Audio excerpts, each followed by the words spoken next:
আসাম আগরতলা জাতীয় সড়কে ভয়াবহ দুর্ঘটনায় নিহত 4 জন। ই-রিকশা ও মাল বোঝাই লরির মুখোমুখি সংঘর্ষে চাঞ্চল্য।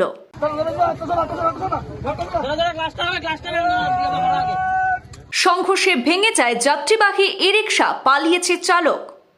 পুলিশ এবং স্থানীয়দের সহায়তায় উদ্ধার করা হয় আহতদের দেহ। ঊনকোটি ত্রিপুরার কুমারঘাটে সড়ক দুর্ঘটনায় নিহত 4 জন, আহত হয়েছেন আরও 2 জন। বাহন দুটি হেফাজতে নিয়ে তদন্ত শুরু করেছে পুলিশ। আসাম আগরতলা জাতীয় সড়কে এক মর্মান্তিক সড়ক দুর্ঘটনায় এখনো পর্যন্ত 4 জনের মৃত্যু হয়েছে বলে খবর পাওয়া গেছে। এছাড়াও গুরুতর আহত হয়েছেন আরও 2 জন। হৃদয় বিদারক এই ঘটনাটি ঘটেছে ত্রিপুরার ঊনকোটি জেলার কুমারঘাট থানাধীন সিদংছড়া এলাকায়। পুলিশ এবং প্রত্যক্ষদর্শী সূত্রে জানা গেছে, আগরতলা অভিমুখী TR01AU 1756 নম্বরের একটি 12 চাকার মাল বোঝাই লরির সঙ্গে পেঞ্চারথলের দিকে যাওয়া একটি যাত্রীবাহী ই-রিকশার মুখোমুখি সংঘর্ষ ঘটে। সংঘর্ষের তীব্রতায় ই-রিকশাটি সম্পূর্ণ দুমড়ে মুচড়ে গিয়েছে। কুমারঘাট মহকুমা হাসপাতালে কর্তব্যরত চিকিৎসক বিজয়াদিত্য দত্ত জানিয়েছেন যে দুর্ঘটনাস্থল থেকে 6 জনকে উদ্ধার করে হাসপাতালে নিয়ে যাওয়া হয়। তাদের মধ্যে 4 জন মহিলা এবং 2 জন পুরুষ ছিলেন। ঘটনাস্থলেই 2 জনের মৃত্যু হয়, আর বাকিদের অবস্থা আশঙ্কাজনক হওয়ায় প্রাথমিক চিকিৎসার পর উন্নত চিকিৎসার জন্য কৈলাসহরের ঊনকোটি জেলা হাসপাতালে স্থানান্তর করা হয়েছে। পরবর্তীতে জেলা হাসপাতালে স্থানান্তরিত 4 জনের মধ্যে আরও 2 জনের মৃত্যু হয়। জেলা হাসপাতালে চিকিৎসক প্রসেনজিৎ দাস জানান যে মৃতদের মধ্যে একজন হরিশঙ্কর দেবত্রাতা, তার বাড়ি মাছমারায়। অপর এক মৃত মহিলার পরিচয় এখনো পর্যন্ত পাওয়া যায়নি।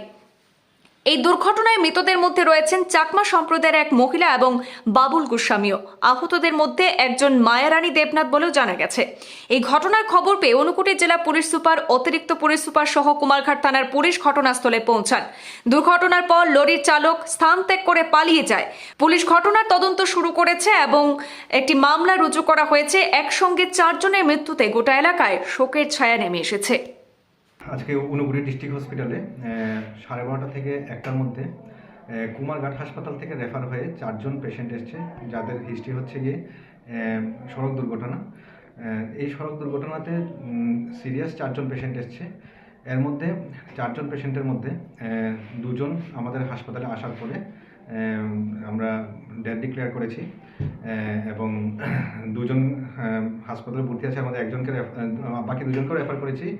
একজন পেশেন্ট পার্টি শিলচর নিয়ে গেছে, আর আরেকজনের এখনো নাম ঠিকানা জানা যায়নি, তো ওনাকে এখন রাখা আছে। আমরা অলরেডি ওনাকেও রেফারের ব্যবস্থা করছি। আর যে 2 জন মারা গেছে এর মধ্যে একজনের নাম হচ্ছে গিয়ে হরিশঙ্কর দেবত্রতা, উনি হাসপাতালে আসার পর মৃত্যুবরণ করেছেন। আর আরেকজন মৃতা মহিলা, ওনার এখনো কোনো নাম ঠিকানা জানা যায়নি। তো আমরা অলরেডি পুলিশ ইনফরমেশন দেওয়া হয়েছে এবং বাকি আমরা চিকিৎসার ব্যবস্থা গ্রহণ করছি আমরা।